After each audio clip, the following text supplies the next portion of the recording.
Chima Mbakwem joins us on this Friday morning. He's the acting chief public health officer in the KUAM News Zoom room. Good morning, Chima. Good morning. Good morning. How are you doing today, Chima? Are you doing okay? How are you doing? Fine, thank you. How are you? We're doing okay in here. Okay. Right on. I'm all right. Well, we had 11 positives yesterday, Chima. 11 positives, yes, yeah. Right. That doesn't So sound. six of them actually come from the same place.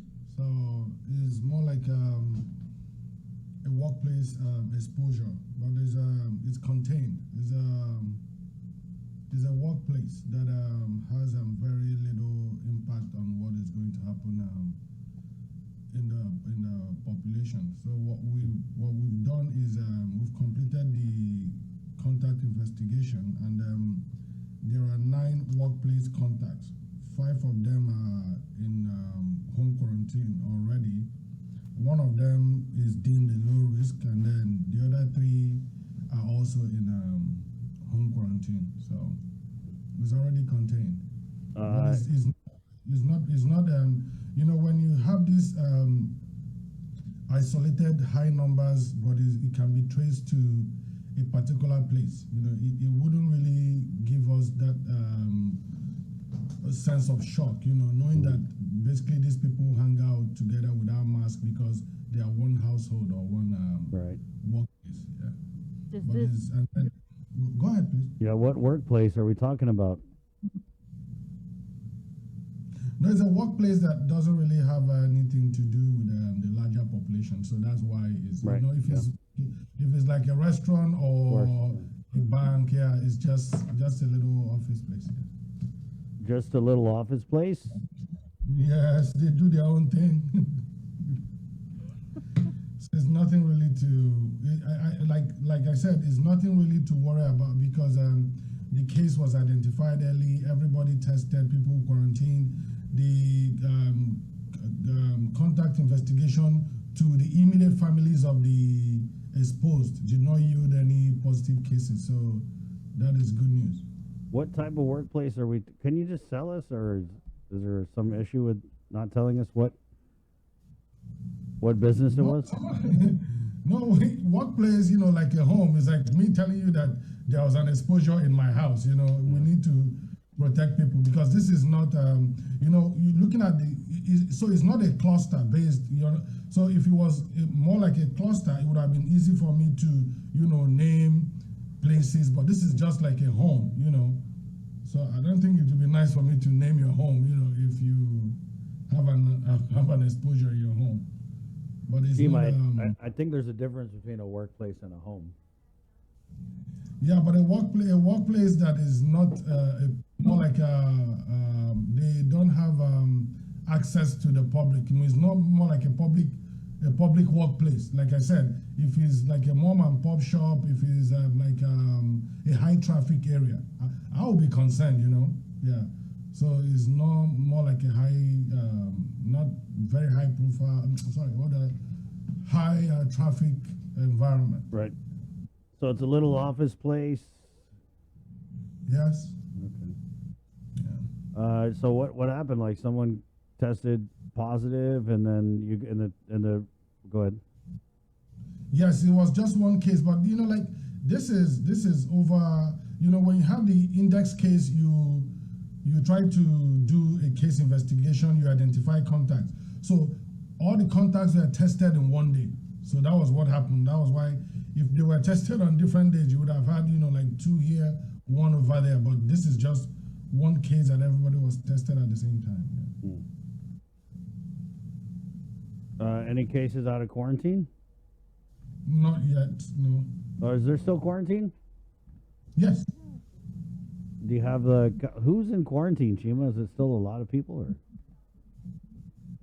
I can look at the number. What we're seeing is that we're having an increased number of arrivals. You know, people who are vaccinated are actually coming back because they are now sure that they can bypass quarantine. Right. So anyone that is in quarantine is someone who did not use the FDA approved US FDA approved vaccine or is not fully vaccinated. But the good thing is that if you're fully vaccinated, you can actually go home from the airport, which is the intention, to vaccinate more people on the island and then let more people who are vaccinated come in. Is there any word on whether or not there's been any new variants? Any results from the No, CDC? we've not gotten back the samples that were sent out.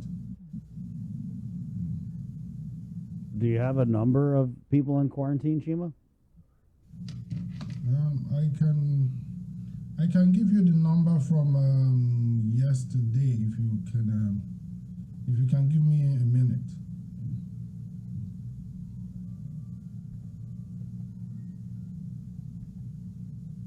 The numbers keep changing. So what we try to do is the latest number I can give you is on the 25th, because what happens is, people come in, people leave the quarantine, but for us to have the right number at the right time to report out to the director and other people that need the information, we need to be very consistent with our figures. So as at 11 p.m. on May 25th, we had 412 people in quarantine. Wow. That's way more than I thought. Yeah, because, people are still not doing what we're asking them to do. The island is open, people are free to come in, but that caveat is that you have to be fully vaccinated, to come into the island. And people that are not fully vaccinated are still not allowed to come in unless there are special circumstances. And those can be considered, basically someone who has a critical function to perform. But outside that, we let people come in, who are fully vaccinated, and then they can go about their normal business. Nobody is stopping anybody from going about their business, but we just want to make sure that you're fully vaccinated and the island continues to be protected. Remember that the pandemic is not yet over, and I always say this because the good numbers and the good things happening on Guam is evident of the good work that is being done by the island, both public health and the people of the island. But the fact still remains that around us we're still having all these cases. I can actually share with you what is going on around us. As at May 25th, Philippines is still having 4,915 cases daily. So this is their daily count. Japan had 3,000 cases. Malaysia had 6,000, but CNMI had 0 case. So that will tell you Korea had only 516. So there's still so much going on around us. But if you look at the numbers are gradually coming down. Like 3 or 4 weeks ago, the Philippines had almost 10,000 cases daily, but now they are down to 4,000 cases. So around us, we still have people working as hard as we're working, to keep their own countries safe. Remember, Philippines also had their own travel restrictions, which they had in place, to ensure that their country their country takes time to handle their problems internally before they allow people to come in. The challenge we have is that we're going to have sporadic, cases here and there on Guam, but the challenge is having imported cases into Guam or having imported variants come into Guam. So that is why, these travel restrictions are still there until we're sure that, everywhere around the world is okay before we can completely take off the restrictions. So we're still at risk, not internally, but from people around us.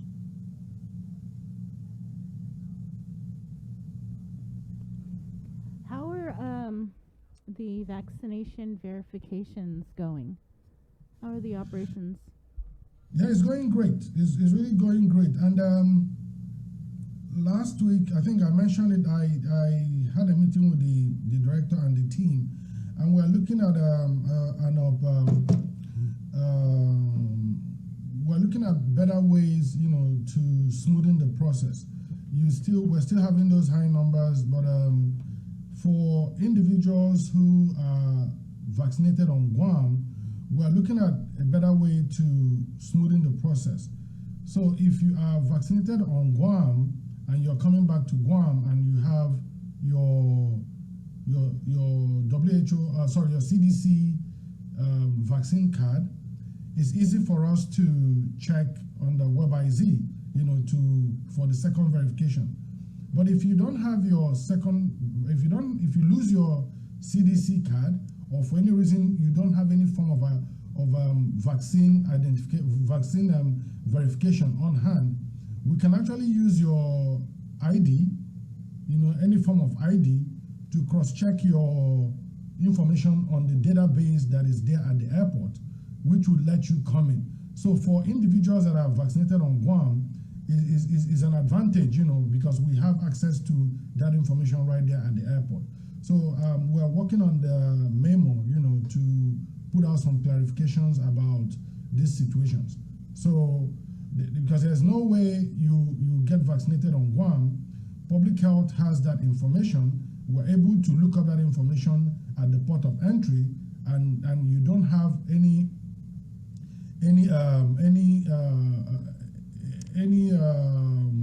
document to show that you are vaccinated, but we can identify you with your ID card or your passport. Then we can run the check right there, and then you are allowed to go home. So that is the advantage, and another way to make it easy for the people who were vaccinated on the island. How long would you say is the estimated wait time if you are fully vaccinated here on Guam and you just came back from a trip, and you go through baggage claim and you go to the public health table and they pull it up on the computer? How long is the time? I think it's pretty fast. I think 3 minutes should be enough, for the process. It's a quick process. It's easy to look up. But the challenge most of the time will be on the individual. People are logging their boxes. People are trying to get out their documents in front of the processor, so that will take some time. But if you have your CDC verification card and your WebIZ, you drop it on the table, they look at it, and then you're good to go. So that won't take more than a minute or two. But the challenge will be, you know how the airport lines are. People are dragging boxes when they come in front of the line. They're looking for documents. So I think with people also having their paperwork on hand, it's going to make it a lot faster. Last week, the team actually told me that they cleared the Narita flight in less than 30 minutes. So that will tell you, yes. And this is a flight that has up to 60 to, I think maybe 60 to 100 people. But if you're looking at the Hawaii flight, which has a little over 100, then it's going to take a little more time. But at the same time, like I said, it's just a team effort, have your paperwork ready. Don't come to the line to start looking for ways to convince the processor, when you don't have the documentation, So that is the challenge. But if you have it, you just walk through. What about this QR code thing? The one that is being talked about by public health. Any type of is that in the works? This QR code where you just go and scan the QR code and they get your information and you walk on through? Yeah. So since last year we've been working with Esri. Esri is the front end developer for Sarah. So it's a front end for Sarah Alert. Sarah Alert is a public health system where public health has the ultimate control, to impute data and to monitor data. But with Esri, what we're trying to do is have the front end where the individual will be able to upload documentation for verification before they arrive on the island.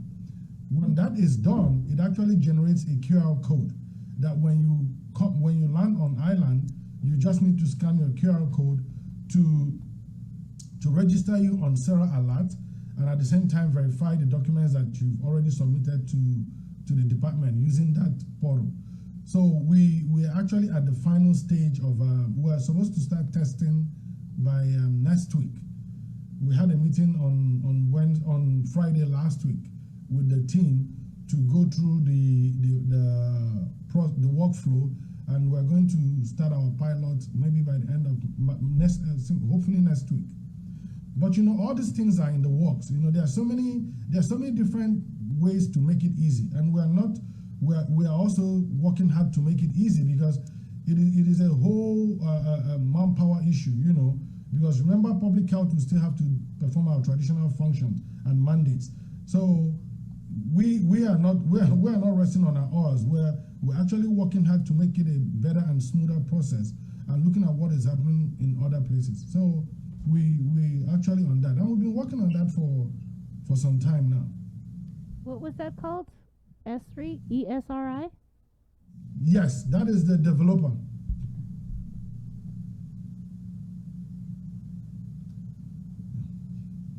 I'm sorry, how does it work?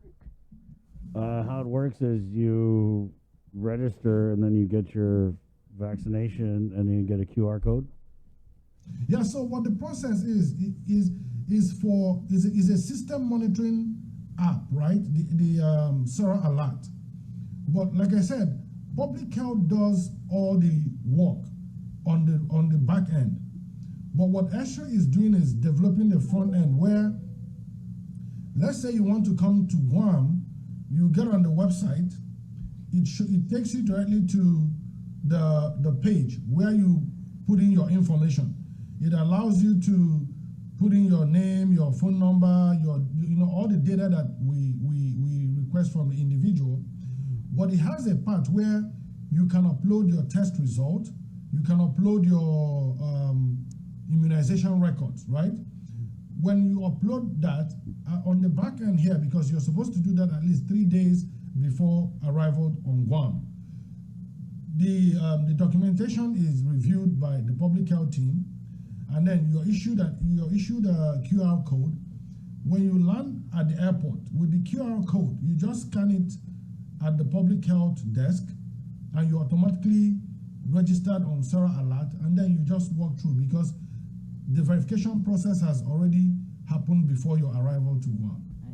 So that is what we're working on, and we're hoping that we're going to start the pilot next week. But you know, with every new thing, you try it, and then you see more things to add or more things to take out. But we've been working on the process.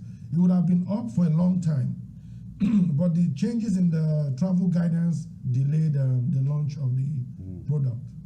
How are we doing with the CDC ranking us as the worst grade for risk of catching COVID? Do we write some letters over there to them, Chima?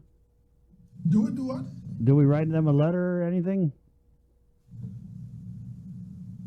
Write them a letter to tell them what? To tell them, hey, I mean, no, because the governor wrote a letter last year when we got a bad grade. She wrote a letter and said we deserve an A.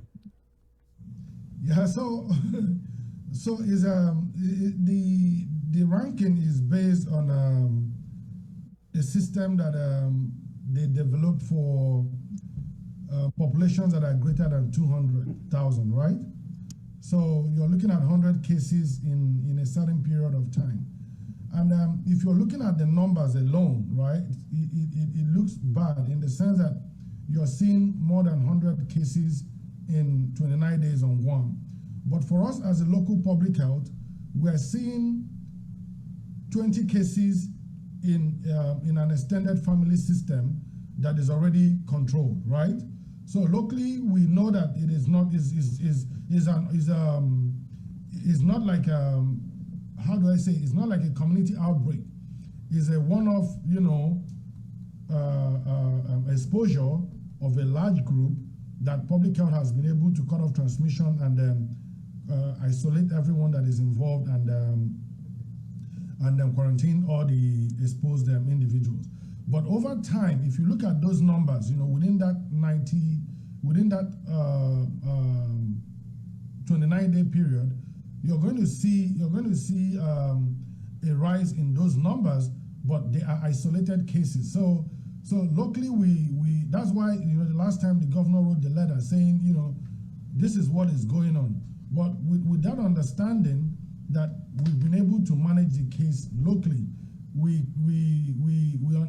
clearly understand what the dynamics are, but it doesn't show that we're not doing good, just that we're having these sporadic cases.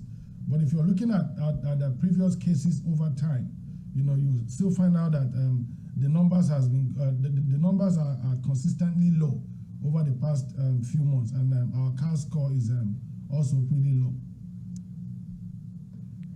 All right. So Chima, how, in your opinion, how are we doing? How's Guam doing with this fight?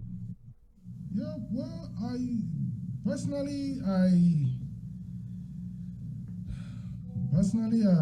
feel we're doing okay, you know, but it's always clear and present danger, you know. One person can turn the tables against us, you know. So that's why we are still in encouraging people to get vaccinated, you know. If you're feeling sick, you go get tested and isolate early or quarantine early before you get your result. If you're positive, you're able to isolate and your family members will quarantine. So I think it's more on as a community we are doing well, but we still have to continue to be vigilant, you know, continue following recommendations, and then we'll still be where we are, and then also try to make sure that we control our borders for imported cases. And then I would say we're good. Yeah, we're good, but it's still clear and present danger. So there's a balance. It's good now, it could be bad tomorrow, but being bad tomorrow is going to be those who do not want to adhere to public health recommendations, or people who decide to do things that are not recommended, and then we would have to contend with that. But if people actually do what they're asked to do, and we continue this way, I think we'll continue to be strong. Are we going to see the public health emergency extended? It's supposed to end Monday, I believe. Yeah, that is not my call. Now, we heard from Adelup that an executive order probably will be signed Yeah, today. that is not my call. Yeah. Right on, right on. Well, Chima, anything else in closing? No, like it's always nice to, you know, share the good news that we're doing well, that people should continue doing what they're doing. But the vaccination numbers, we consistently want it to increase. Public health is engaging more with people and groups, you know, to take the vaccination to them. Public health, in collaboration with the GONG, is actually working to push the vaccination efforts.